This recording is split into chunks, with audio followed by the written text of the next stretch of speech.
warahmatullahi wabarakatuh. Tabi pun, saya Cika Janita Arsyan dengan nomor pokok mahasiswa 19 14 15 10 96 dari jurusan Kehutanan Fakultas Pertanian Universitas Lampung. Dengan mengangkat tema budaya khas Lampung, pada kesempatan kali ini saya akan menginterpretasikan sejarah tokoh Lampung Raden Inten II.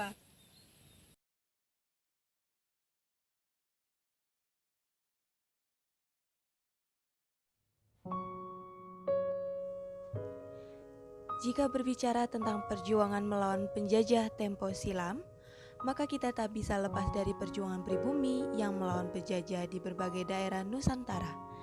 Tak terkecuali yaitu Raden Inten II, pahlawan nasional yang memimpin perlawanan di daerah Lampung. Raden Inten II merupakan putra dari Raden Inten Kusuma II dan cucu dari Raden Inten I. Beliau lahir di desa Kuripan yang sekarang dikenal sebagai Lampung pada tahun 1834. Beliau merupakan keturunan darah biru yang bersaudara dengan kerajaan Banten.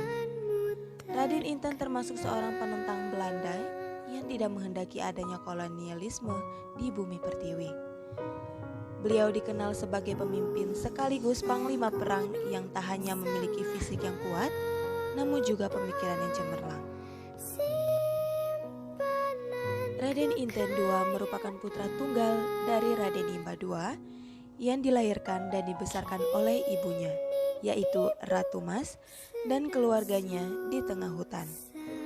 Berdasarkan silsilahnya, Raden Inten I adalah keturunan dari Ratu Darah Putih, Minak Gejala Ratu, atau Muhammad Aji Saka Putra dari Syarif Hidayatullah, atau Sunan Gunung Jati, yang menyebarkan agama Islam di Keratuan Pugung, Lampung Timur sekitar abad 15. Pada tahun 1850, saat Raden Inten II berusia 15 tahun, Raden Inten II dinobatkan sebagai penerus Raden Imba II. Raden Inten II dipercaya meneruskan tahta kepemimpinan dengan dinobatkan sebagai ratu atau raja di Keratuan Darah Putih atau Negara Ratu. Penobatannya ini pun dilakukan oleh seorang ulama dari Banten bernama Haji Wakia yang disaksikan oleh para pengikutnya dan rakyat Lampung. Pada zaman itu, Belanda menganggap Raden Inten II sebagai pemuda yang jenius dan berani melakukan perlawanan terhadap Belanda. Pada tahun 1851, Belanda mengirimkan 400 pasukan yang dipimpin oleh Kapten Tuch. Pasukan Belanda tersebut menyerang benteng Merambung yang dimiliki oleh Raden Inten II beserta pasukannya. Namun, pada saat peperangan ini, sayangnya pasukan Belanda pun kalah. 2 tahun kemudian pada tahun 1853, Belanda kembali mengajukan perdamaian yang isinya adalah Raden Inten II diminta menghentikan penyerangan. Usulan perdamaian tersebut diterima oleh Raden Inten II dan perang pun dihentikan. Namun pada tahun 1856, Raden Inten II kembali menyerang Belanda. Karena kewalahan menghadapi serangan pasukan Raden Inten II, Belanda pun meminta bala bantuan tentara dari Batavia. Pasukan Belanda yang datang dari Batavia itu di bawah pimpinan Kolonel Wellessen, dibantu oleh Mayor Nauta, Mayor Van Costedt, dan Mayor AWP Wezel. Berbagai cara dilakukan Belanda agar dapat menangkap pemuda yang tangguh dan cerdas tersebut. Merasa kesulitan menangkap Raden Inten II, Belanda membabi buta melakukan cara-cara yang tidak pada tempatnya. Pasukan Belanda menangkap saudara atau orang-orang terdekat Raden Inten II, baik itu istri, lalu anak, menantu, serta saudara teman seperjuangannya. Karena merasa kesulitan, akhirnya Belanda pun melakukan tipu muslihat dengan memanfaatkan orang Lampung sendiri. Dan pasukan Belanda berhasil membujuk Raden Ngerapat yang mana merupakan paman dari Raden Inten II. Selanjutnya Raden Ngerapat mengundang Raden Inten II untuk diajak makan bersama. Saat itu, Raden Inten II tidak menaruh curiga atau prasangka buruk. karena selama ini Raden Ngerapat dipercayai oleh Raden Inten II sebagai kepala kampung di wilayah Tetaan Udik. Raden Inten II diajak oleh Raden Ngerapat di sebuah areal perkebunan antara desa Tetaan dengan desa Gayam, tepatnya di Lapai Khatu.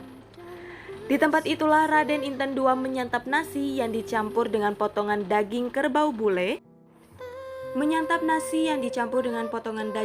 bule. Yang ternyata nasi yang dimakan Raden Inten II itu telah dimasak dengan dibubuhi racun tuba.